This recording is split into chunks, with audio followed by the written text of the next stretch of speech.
The overall goal of this procedure is to identify brain networks associated with task switching and test for age-related differences in the functional connectivity of these networks.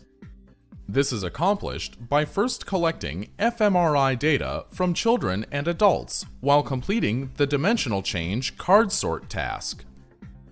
After pre-processing the data, functional volumes are decomposed into a set of statistically independent sources or components. The components of relevance to executive functioning and task performance are selected by means of template matching and linear modeling respectively. The final step is to determine whether functional connectivity within the selected components differs for adults and children.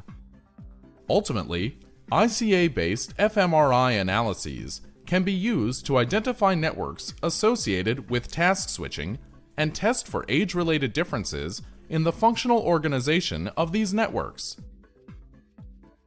The main advantage of this technique over existing techniques, such as resting state functional connectivity analysis, is it provides a means of accurately characterizing the function of cortical networks. This method can help answer key questions in the field of developmental cognitive neuroscience, such as whether broad-scale cortical networks involved in high-level cognitive operations, such as task switching, undergo functional reorganization over development.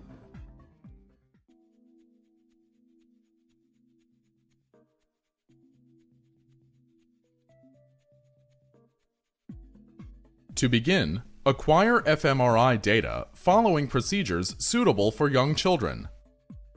Limit unwanted confounds by training participants in advance in a mock scanner facility.